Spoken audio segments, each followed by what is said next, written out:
Okay, everyone. Good evening, everyone. We are definitely live. This is the Rock Against Gun Violence Coalition monthly meeting. My name is Council Vice President Willie Lightfoot, and also the coordinator, or the basically the one who founded and is currently operating the Rock Against Gun Violence Coalition. Give me 1 second. Let me get rid of that. This is the Rock Against Gun Violence Coalition monthly meeting. There we go. All right. I'm sorry. I'm not that technical savvy, y'all, so please bear with me, but I got that off for that little echo. But we want to welcome each and every one of you who are here with us on this evening. We know that we've had an extensive amount of violence within our community this year. I think we're reaching numbers well over 50, and we hope to have some discussions this evening around our strategies and hear of some of the things that others are doing and some strategies that the Rock Against Gun Violence Coalition are doing, and to hear what some of our partners are proposing and doing, and then some of the things that that we're looking to do in the future. So again, we want to welcome each and every one of you. I want to quickly, very quickly, just go around the room, have people just say your first name and maybe what organization you're with, and then we'll go right down our agenda.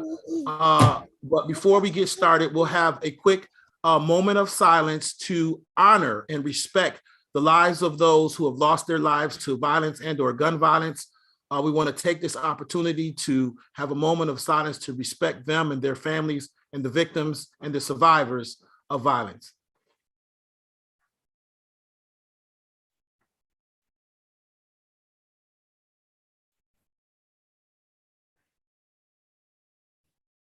Thank you. I'll start with my screen. I have Kathy first. You just tell your name and your organization you represent, please.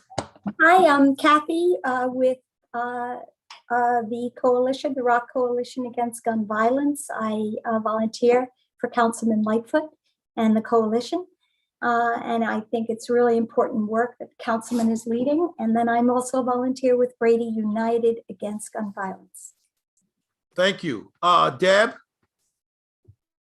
Good evening, everybody. Deb Antoniadis with Moms Demand Action in Rochester. Thank you. Ted? Ted Polano with Third Presbyterian Church. Thank you, sir. Welcome. Shawnee? You're muted, hon. How you doing? Shawnee Williams here. Morgan Williams, Rock Against Gun Violence, Mom Demands Action. Welcome. Thank you, Shawnee. Gina? Gina Cruz, Heels of Greatness, and also with Survivors Advocating for Effective Reform. It says Pathstone, but I know that's not your. We're going to change your name there. Oh, my name. Oh, I'm sorry. I'm going to change it. Go ahead. Okay. So Tony Nelson, M Squared Foundation for Peace and Social Change, Rise Up Rochester, and Rock Against Gun Violence Coalition.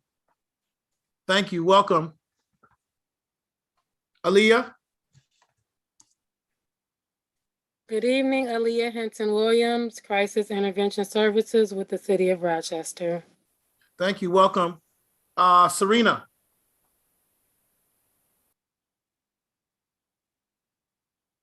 You're muted, hon. You can hear me now? Okay. Yes. Serena Cotton, Right to Peace, Why My Baby, Youth for Peace, and Cold Case Files initiative with the city. Thank you. Welcome. Jesse? Jeffy Parson with Rise Up Rochester.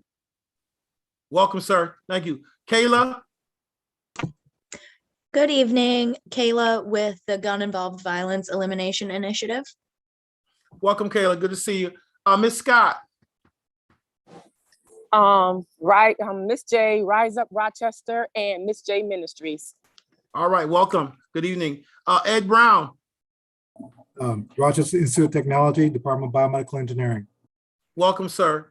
Captain Mura? Captain Mark Muir with RPD and the Rock Against Gun Violence Coalition. Thank you. And Andre? Good evening, everybody. Andre Gully, Legislative Aide for Councilman Willie Lightfoot and Lead Assistant for the Rock Against Gun Violence Coalition. All right, again, welcome everybody. Good to have everybody here and see some new faces and older faces or regulars. It's good to see you guys as well too. Hope that everyone is doing well under the conditions of COVID-19. I hope that all of your family and everyone is healthy. Update first. We're going to go right smack dab into our right down the line here on our agenda. RPD update. Captain Mura, can you just kind of give us an overview of how many homicides we are at? Maybe, I know you can't get into the weeds of strategies, but we're hearing a lot about gang, that we have a huge gang problem in this city. I'm getting a lot of intel and information about that, and maybe you can address a little bit of some stuff. I know you can't get into the weeds of strategies and things, but kind of give us an update, please, sir. Yeah, absolutely. So our homicide numbers, I don't believe the page has been updated as of this week, and because a couple of the homicides that we're dealing with or deaths that we're dealing with may not be classified yet as homicides. I can't give you an exact figure, but I can tell you that we're right around the 60 number. So that's incredibly high. It's altogether, one is too high, as we all know, and 60 is ridiculously high. So we need to do more for sure. I can tell you that if you go back 365 days from today, we're over 400 shootings, not just homicides, 400 shootings where there's actually somebody struck by gunfire. And when you take into account that number, for this year, fiscally up to this year, I should say not fiscally, but calendar date up to this year, I believe we're at 380 shootings or something along those lines. I don't have an exact figure because it hasn't updated yet this week, but those numbers are astronomical. They're incredibly high, and we're taking guns off the street every single day. Every day, officers are taking guns off the streets, and these numbers just continue to climb. So there's different strategies that are going on. And as you mentioned, BP, I don't want to get into any of the intricate patrol strategies that we're utilizing, but I can tell you that one of the things that we're trying to do that's a little bit different than what we've done in the past is custom notifications. Now, we have done those in the past, and for those of you that don't know what a custom notification is, I'll tell you what it is. I'll give you the definition in a moment. We have done those in the past, but not to the level that we started doing them about 3 weeks ago, maybe a month. It's been about a month now. So basically what a custom notification is we utilize the GIVE program, and Kayla can speak on it a little bit more when it's her turn to get into this, but because that's her program. But the bottom line is we utilize GIVE funds and we put details out. And with the research that our analysis folks do, we go out and we look for individuals that have a high propensity for violence or to commit a violent act. It doesn't mean that they're wanted by the police, because in this case, they're not. We just believe because of their past history or some of the incidents they've been involved in, that they have a high propensity to be involved in a violent incident. So what we do is we take information out with a few officers. We take program information, job training information, school information.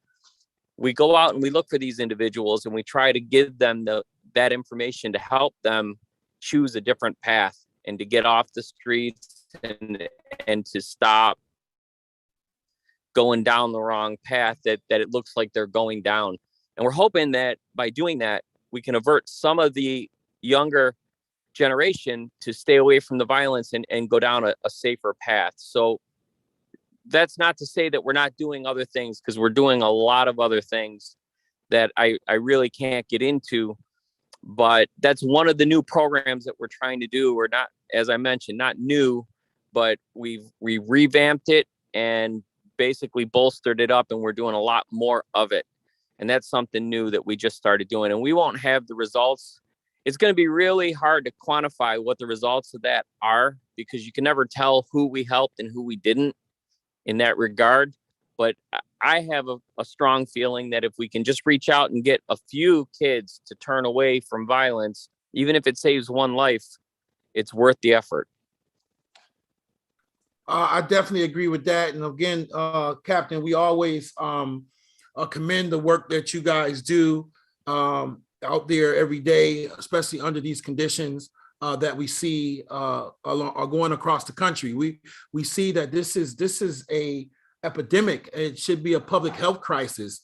And I know we've talked about before that we've talked about this coalition taking that type of stance, that to declare this what's happening in our community as a public health crisis, and actually to declare a state of emergency in our community, because I believe that's where we are. And so, does anyone have any questions for Captain Murrah? Now's the time to pose those questions. I do. I had a question regarding murders for 2019 and 2020. Is there a way to get data on age from them? What were the ages on them? And also demographics on it. Another thing I want to say before you answer that, it's not just happening in Rochester today, in the Times news that was sent out today. Murders increased by 29% since in 2019 and 2020. So it's not just a Rochester thing, it's going on nationally. Yeah, I definitely agree with that. It's a national trend, and it's scary, to be quite frank with all of you. The numbers are scary for most folks, and they should be, because again, it's not just the homicide rate that's gone up, it's shootings. We're averaging, if you look at the numbers, we're averaging over one shooting a day. Now, obviously, some days we might not have one, but on other days we'll have two or three. And, each and every one of those shootings could result in a homicide were it not for different shot placement on where that individual was struck by the gunfire. So when you look at the fact that we have over 380 this year to date, imagine what our homicide number could be. And were it not for the phenomenal training that our first responders, and not just police, but EMTs, fire, and specifically our local hospitals and physicians, were it not for their awesome training, our homicide number would be much higher than it is. Now, to get back to your question, if you go to the open data portal on the city's website, you can look at each and every incident that took place last year. I don't have those numbers specifically right in front of me as far as the ages and demographics and things of that nature, but it's all on the open data portal. So you can look at each and every incident specifically and take a look at it. I could probably get an average of the age from last year. Great. I could do that and email it out to the group. Yeah, that would be good, Captain Murrah. And we before in the past, Gina, Captain Murrah has given us kind of a brief crash course on the open data portal. I know it's a lot of information. I need that. Yeah. So maybe offline, and I know we have some members. Kayla, she put it in the chat, of course, and I sent it to you before, but maybe offline, one of our members will be, and Kayla, I know, is very familiar with the open data portal. Maybe she would be willing offline to be able to help you kind of navigate through that particular resource and tool. I know I'm offering Kayla, but what are your thoughts on that? I'm fine if she's fine. Yeah, that is not a problem. I did look quickly when I had the site up to get the link. The average age last year was about 32 for homicide victims. 32? What is average? Yeah, yes, the average was 32 years old. But I would say, Gina, thank you, Kayla. I would say work with Kayla and Captain Murrah, and they can help you to get additional information and maybe the information that as you build your study or what you're doing, you can share that with us as well when Thank you're you. done. You're welcome. I agree that this is a national, I'm having these conversations on the National League of Cities, and every or many elected officials are grappling with this epidemic all across the country. Just to see of what he said is very staggering and troubling, that we could have had numbers that equate to like a Philadelphia or New York City or Chicago. We could have had 400 homicides in Rochester with the population that we have. You know, these people were maybe 1 inch away from death, you know, and like he said, to contribute to our first responders doing a well job, and to the almighty above who allowed them to not become victim of the gun violence and to become a homicide. So many factors, of course, but we just look at where we are, and but like he said, one death is too many, and we're doing all that we can to try to eradicate this in our community. And so with that, I think I want to transition to some of the things that we are doing. Now, you know, this coalition was very adamant about bringing in the trauma response unit, the homicide response. We wanted to have a coordinated response. We wanted to have a coordinator. We've done so much since we have created the Rock Against Gun Violence Coalition. We've even renamed Department of DRIVES, Department of Recreation, to Department of Recreation and Human Services. We're now doing more human service work. We were doing person in crisis team facet, but we have added significantly to that work and to the resources and tools that we're using in that space.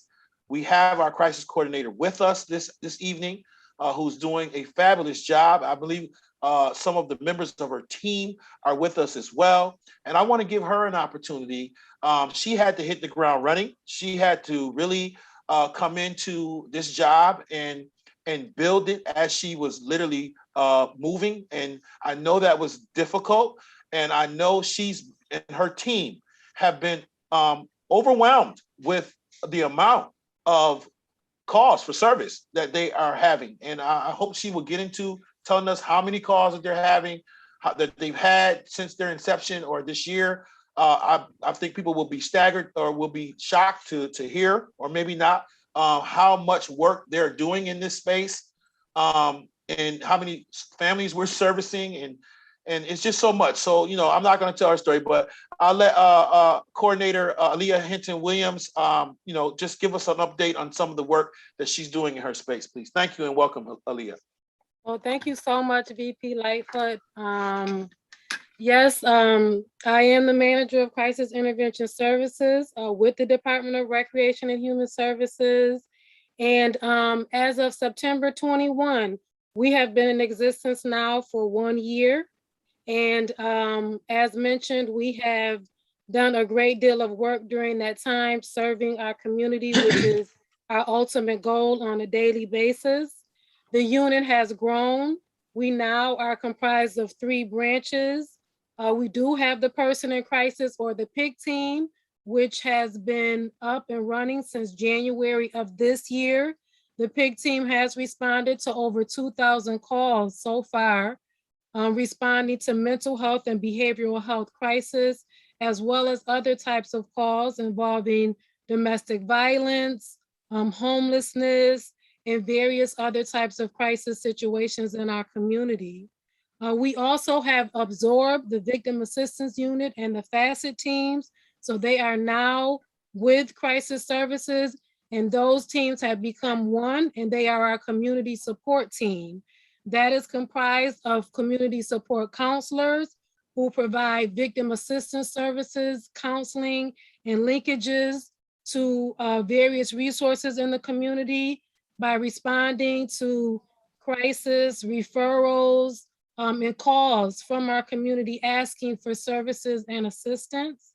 And then, of course, we have the homicide response team, and we have worked in partnership so well over the past year with several partners, but specifically the Rochester Police Department, Major Crimes, and Lieutenant Perkowski, as well as Mark Mura and Community Affairs and the mobile unit, They have all been integral parts of what we have been doing with this work.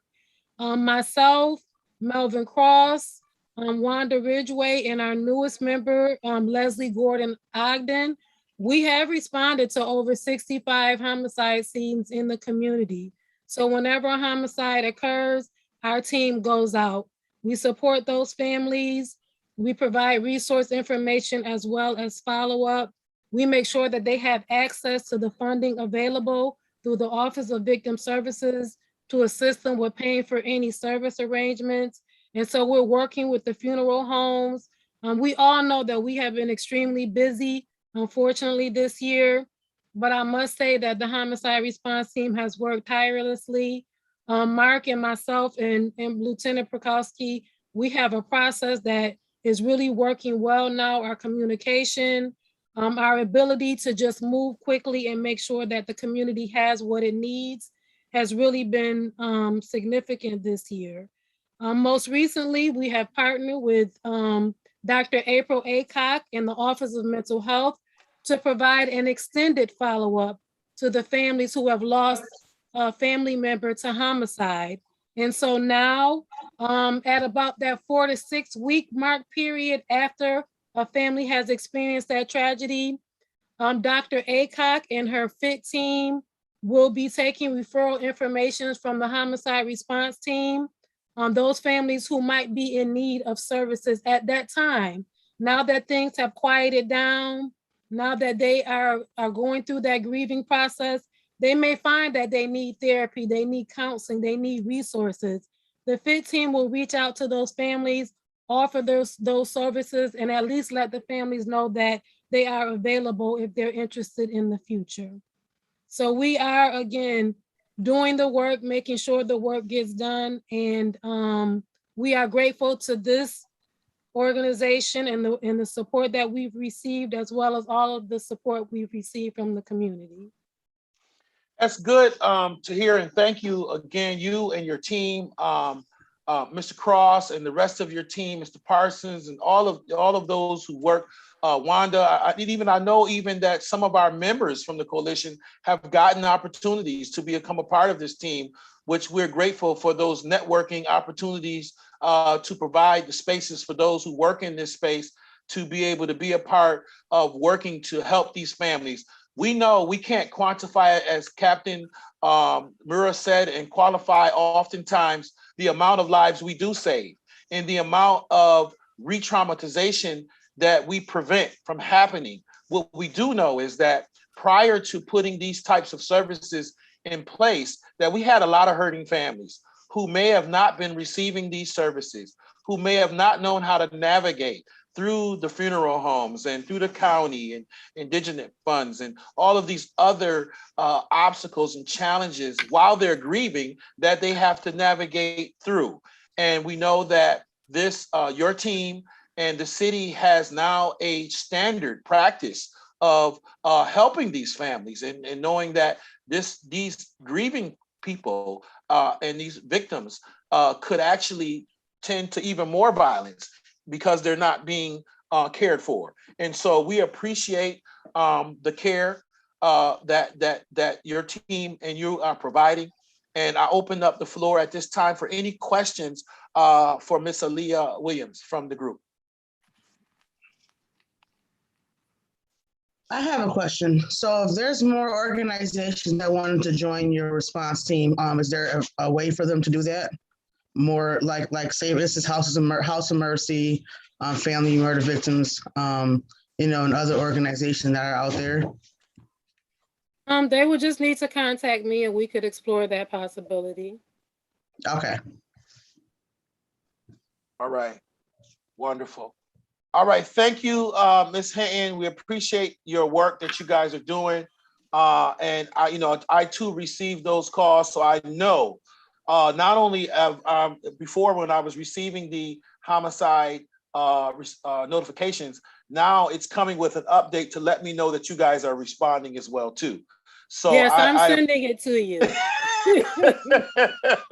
So I may not be there, but trust me, I'm there in spirit and in prayer every time I receive those calls.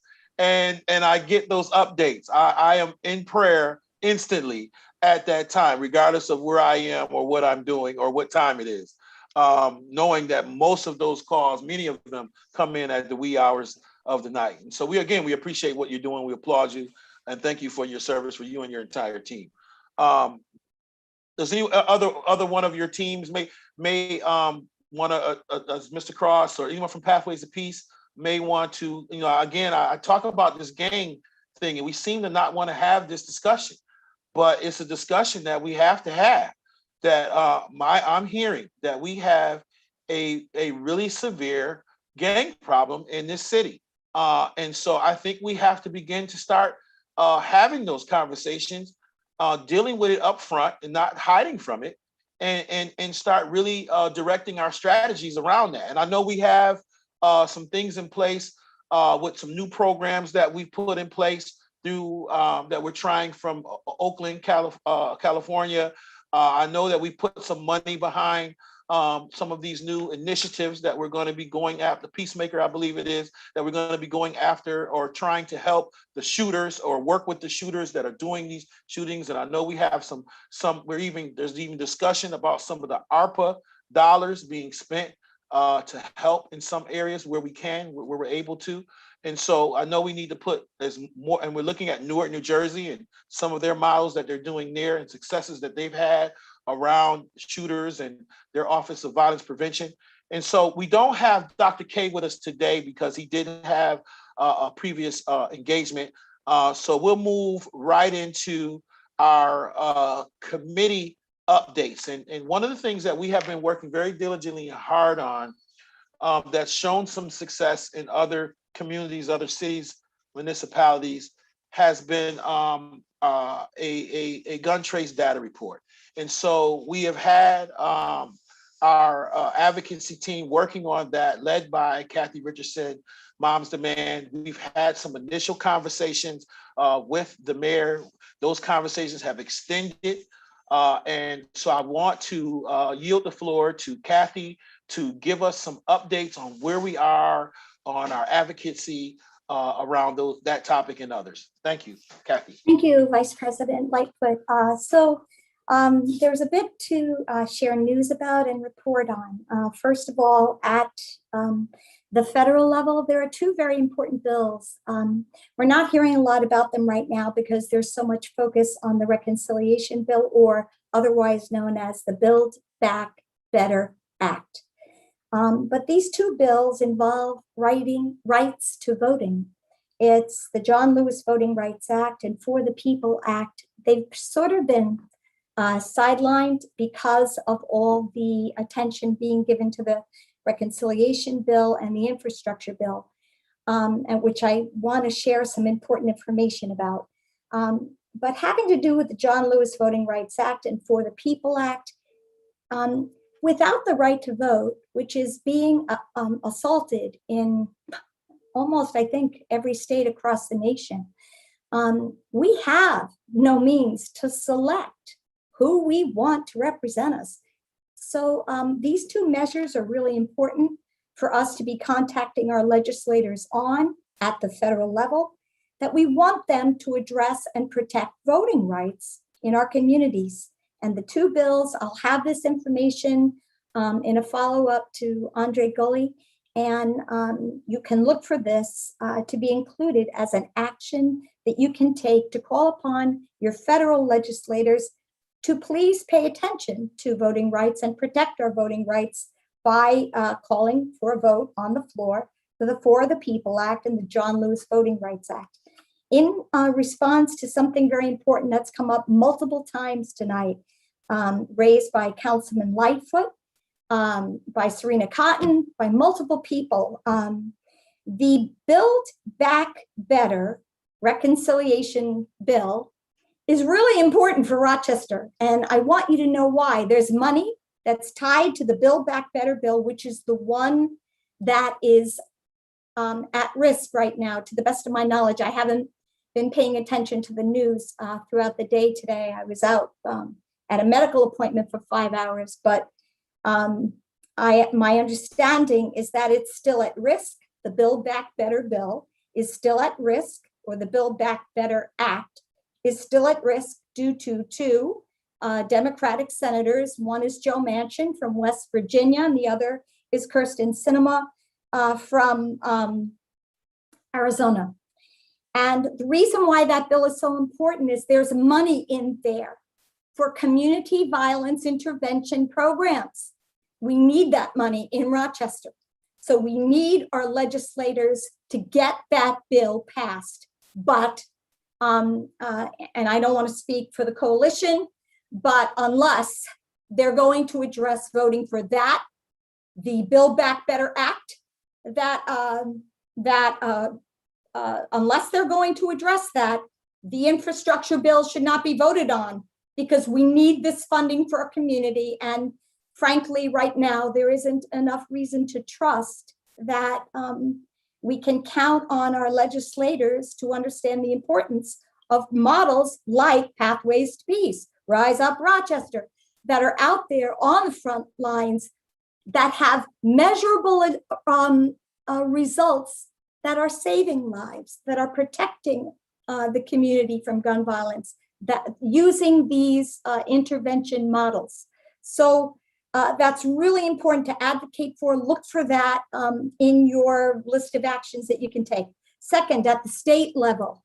So we have a new governor, but before Governor Cuomo left office, there were numerous bills that were passed at the state level in the legislature through the Senate and the Assembly, and numerous bills that were passed. Unfortunately, only one of them was signed into law, and that is the Myrie bill, Senator Myrie's bill, which basically removes immunity from liability by gun dealers and their manufacturers that are found to be negligible in their practices or in actions that they took that resulted in gun violence incidents. So it's a very important bill that was signed into law, but the rest of them, to the best of my knowledge, have still not been signed into law. One of them is a ghost gun bill. The other one involves serialization of these guns, these that are made from these kits that are being built in people's home. And the reason they're so deadly dangerous for Rochester is they don't involve any background check whatsoever. And they're guns that are undetectable. There's no way to trace them.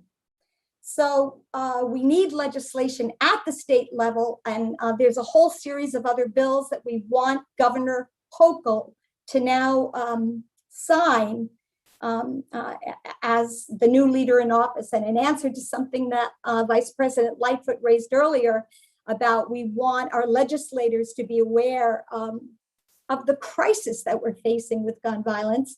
Before he left office, if you recall, Governor Cuomo had enacted a crisis flag for Rochester. Not just for Rochester, sorry, for New York State. And we want Governor Hochul to keep that emergency status in place. So look for something about that, and about actions you can take on the remaining bills. All we need is the governor's signature to sign them into law so they can be enacted. And there'll be actions that you can take on that. And then finally, at the local level, I can't say enough about Mayor Lovely Warren and the RPD chief, Harriet Sullivan. And if you don't believe me, just look it up for yourselves, how many cities around the country are doing what these two leaders are doing to address gun violence. So they're leading an initiative to call for a gun trace report. And that trace report is the forensics, so to speak, to explain to us, how are the guns getting into our communities? How are they moving? Who's involved in moving them? And where are the supply sources for these guns? How many of them are coming from inside New York State? How many of them are coming from outside New York State? Maybe from Maine, where Senator Angus King recently rejected the appointment of Dave Chipman to the ATF, leaving many important and critically needed issues addressed at the ATF that would help to address how guns are getting into our cities that are resulting in the loss of lives of our youth. So Mayor Warren and RPD Chief Harriet Sullivan are leading this gun trace report initiative. And I can report that there have been numerous meetings. And I won't go into all the details of that, but I'll tell you that the most recent one involved attorneys, which is always a good sign. And there are certain legalities involved in creating a trace report that are really important to follow. And that's the status of that right now. They've met. I believe they're scheduling more meetings and hammering out the details of how this could be done.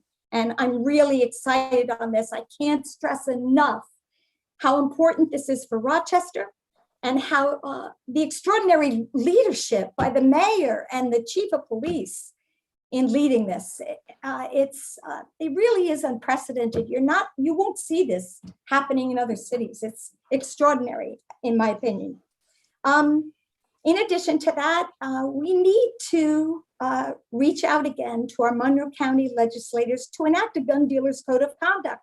This would be a law crafted to specifically address gun dealers regarding their conduct and law enforcement and their ability to track, trace, and inspect the movement of guns being trafficked or sold illegally here in Monroe County.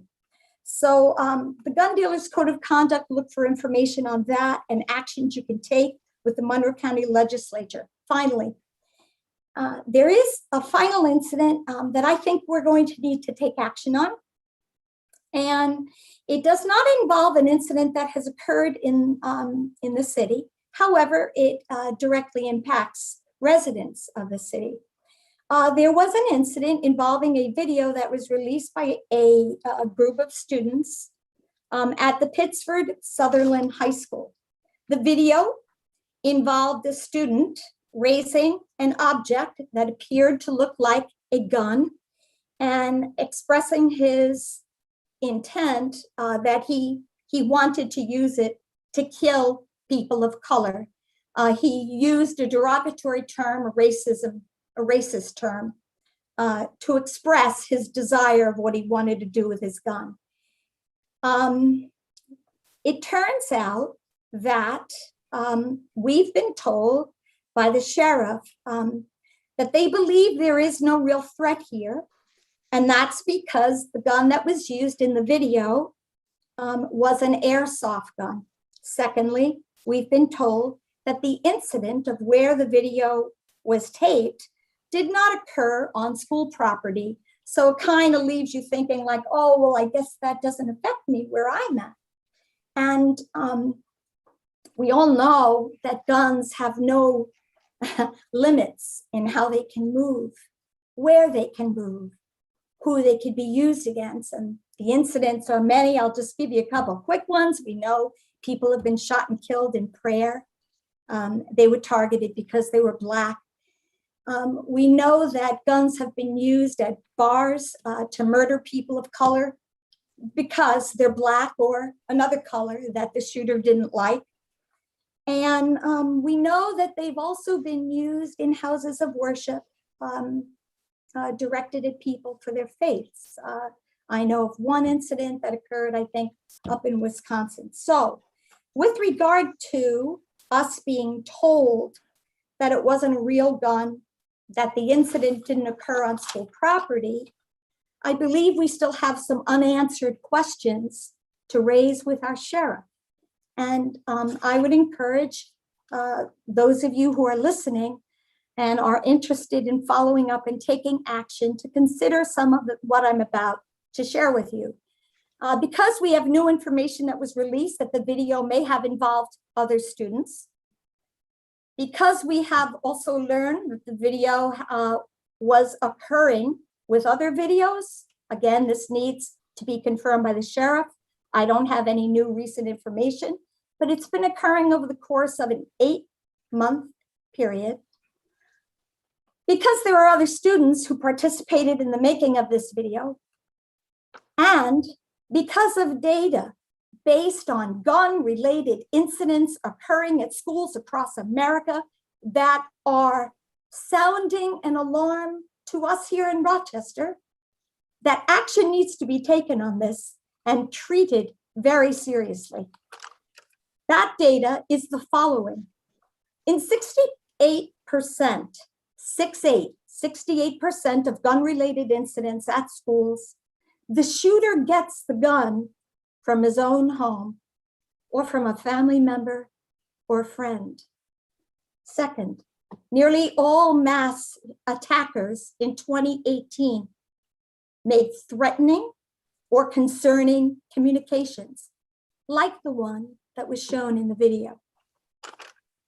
Number three, more than 75% of gun-related threats elicited concern from other people prior to the gun tragedy occurring. These are red flags for us here in Rochester, that we have an incident involving a video that was made expressing an interest in wanting to murder people of color, where a gun or an object was shown, where the viewing audience was made to think of it as being a real gun. Okay, hold on, Kathy. I'm gonna stop you there. You're fine. With the information you're good is helpful, but I don't want to get bogged down in there, because So there's just a few actions. Hold on, because I want the same passion and frustration for the violence that we're seeing even amongst people of color amongst themselves. You know, I'm just as outraged by that. You know, I mean, not that I'm not diminishing what you're saying that happened there, and I agree with you. We need to be aware of that. We need to understand the impact that that has on that population and on schools. And of course, we all know mass murders happening all across. It's horrible and terrible. And I agree with you. That is definitely, but I don't want the last thing that you talk about to be that, because I really want to make sure that our focal and our point is we've had over 60 something homicides in this city, and they have been of people, majority of people of color, from people of color. And that I have just as much passion and just as much outrage over that. And so I want us to be specific and laser sharp focal on the fact that that's right before us. That's not what potentially can happen, but that's what's happening and what's happened to over 60 families in this community. So I just want us to be careful not to lose focus on what the Rock Against Gun Violence Coalition for the City of Rochester is focusing on. And not that that's not our issue. The county, of course, we're a part of that. We pay county taxes and we have a interest there as well. Don't get me wrong. However, I think some of the things that the beginning things that you were talking about are definitely things that we really need to be focusing the attention of our listeners and viewers, not to, again, diminish what that latter information. I think that's just as important, and hopefully others will reach out. But I would ask to reserve the rest of that, so we only have a limited amount of time here. Sure. And I really want to focus on the city issues before us at hand. I can send it to Andre. Yep. Thank you. That'd be great. And I thank you for that information. And I want to say that you give a lot of credit to the mayor, the chief, which is rightfully so. However, it has been part of your leadership and advocacy that has got that gun trace data report and the help and assistance of the Brady group that you have brought to us that has a lot of experience in this, with working across the nation with other cities who have, even though there may be a few, but we are one, and we have the right team, to include yourself, who has been helping to bring this gun trace data report. So I really want that to drive that home tonight. I really want people to go away understanding how important that is and how much progress we have made, not only in the other spaces of crisis intervention, homicide response, because all of those things are responsive, right? But we want to be preventive. We want to be preventing shootings. We want to be preventing homicides. We want to eradicate shootings. We want to eradicate homicides. And the gun trace data report, as well as, and in addition to the county code of conduct for gun dealers, the fact of the matter is, a lot of these guns that are in these particular homicides that we've had in this city have not been ghost guns. They have not been manufactured toy guns in people's homes. These are guns that have been bought or purchased out of some gun dealer place somewhere, okay? Right. And so what this report, the gun trace data report, is going to allow us to have a tool that we have never had before, and Right. to answer an age-old question that everyone asks: where are the guns coming from? Okay, and we hear people say, oh, they come from this place or that place or that place, right? But we have had no definitive data and research and tools that says that that's where they come from. Well, we want to have that tool, all right?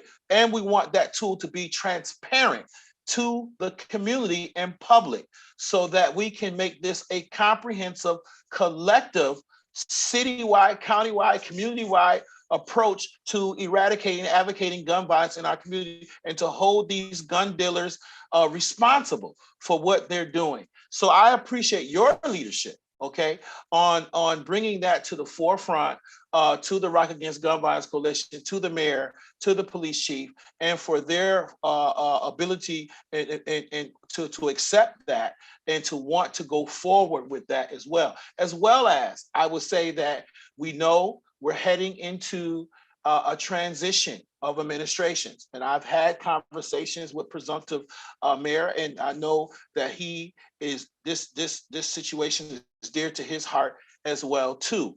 And so we hope to be able to continue this work regardless of who the administration is, regardless, because this work is important, this work is impactful, and this work affects each and every one. All of our lives are impacted and affected by the violence and the gun violence within our community. And we all have to see it that way. Every citizen has to see that they have an interest, even if it's the fact that you don't feel safe walking down your street, that you don't feel safe sending your children alone, or, you know, to the bus stop by themselves, or outside to the corner store by themselves, that you have to listen in your home while you are asleep, and here you can't just determine whether it's firecrackers or bullets that you're hearing outside of your home. I've even had situations where tenants that I have been inside of their home, and bullets are going in their house, into their chairs. If they would have been sitting in their chair, they would have been hit by a bullet, and they're home. They're not, you know what I'm saying? So this is a serious problem. And again, I can't stress it enough. The position of the Rock Against Gun Violence Coalition, this is a public health crisis. We should be in a state of emergency, and we should be, all hands should be on deck, because we've seen that when we had the Viper program, regardless of how people may feel about that, we saw shootings go down, we saw homicides go down. When you have all hands on deck, it has a positive impact in this space. So we need to revisit some of our approaches and strategies, as well as our programming, and we need to continue to attack this thing collectively and intensify our work in this space, because lives are at stake. So I appreciate what you're doing. I appreciate what some of our other committees have been doing. I'm going to reserve the other committees' updates at this time. I really wanted to really touch on some of the work that the Advocacy Committee was doing. When we come back next month, we'll get into some more, and I think we had an opportunity to even bring in some of our people that are out there in the streets. We want to maybe even bring some of those individuals in here from some of these individuals who are actually working with these populations out here, and really get people an understanding. Because again, I think this gun violence, this gang violence thing is something that we're going to have to begin to have deeper conversations about and create strategies around how we're going to work in those spaces. So I'm kind of wrapping up now. I'm going to leave the last couple of minutes to take maybe some new business, maybe one or two comments or questions from the group. And then we're going to get ready to wrap this up for this evening. Anyone want to share some of the work that they're doing, some best practices they may have come across, or some new information that you want to bring to the group at this time? Thank you, Kathy.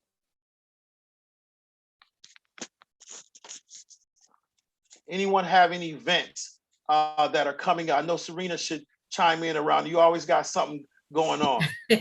Well, I wanted to let you guys know, I don't know if you've seen it on the news or yet today, but we've been working on Cold Case Initiative. It's called #Cold Case Files with Captain Umbrino and Chief Cynthia, and with Right to Peace and Young and Gifted Global Ministries. So they just launched the website.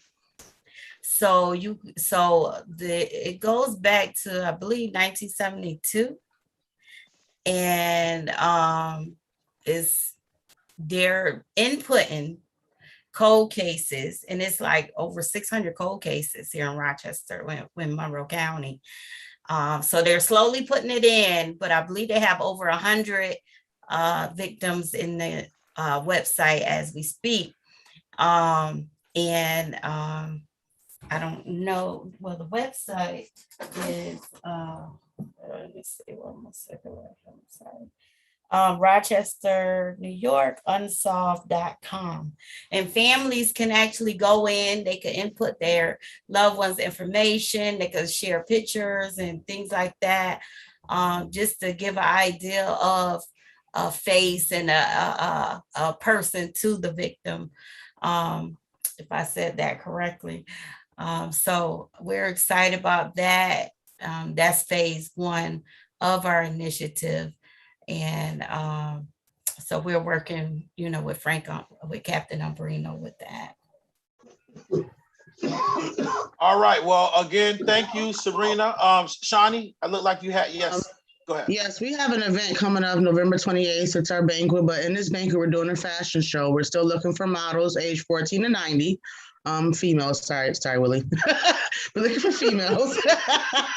But Susie Q Fashion is also giving out a $200 prize and some fashion to a young gifted lady. She didn't say who or what for. I still have the Tyshawn Williams Academic Achievement Award that I give out to any of our young students who qualify. It's just not more of, we're looking for high standards. We're just looking for our children who progressed and made it through our COVID. We have some kids who slid through the cracks. You want to make sure that we appreciate them and acknowledge that.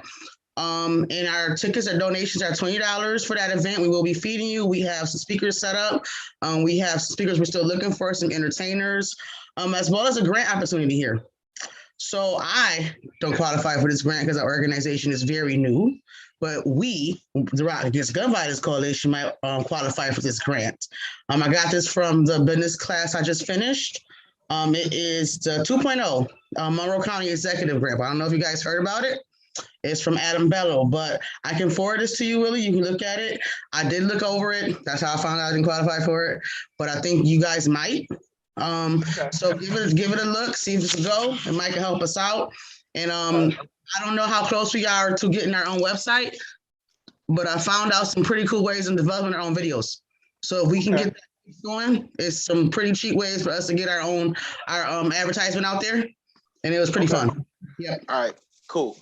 Well, thank you, Kathy. Thank you, Shawnee. Thank you, each and every one of you, Aaliyah, all of you, Serena, Miss Scott, Ed, Andre, Kayla, Jesse, Gina, all of you, Tony, we appreciate each and every one of you for coming out tonight and all the work that you do and the consistency. Freddie, I see Freddie Hines with us tonight. All of the work that you guys do to again educate, advocate, and eradicate for the gun violence against our in our city and against the violence that's happening within our community.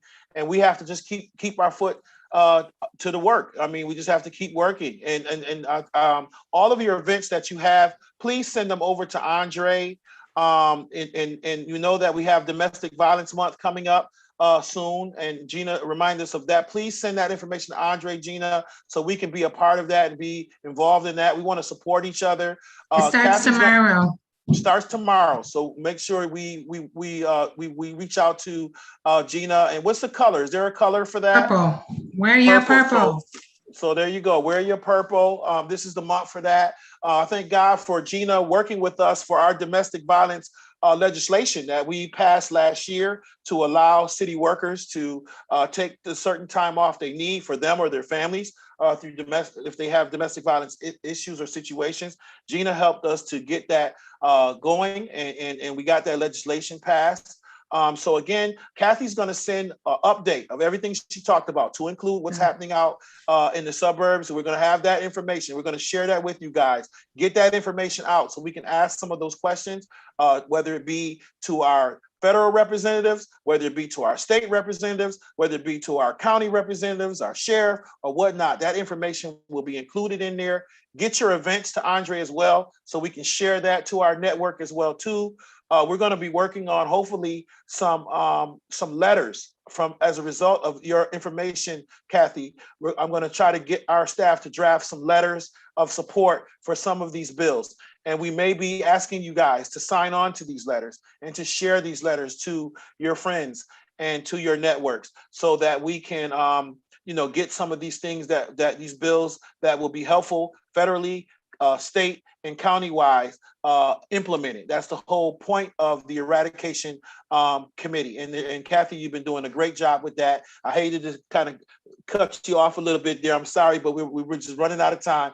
And we know that information will be shared in writing. You guys will get an email with all of that information to further. So without any further ado, I just want to say, God bless you guys. Thank you for the work that you do.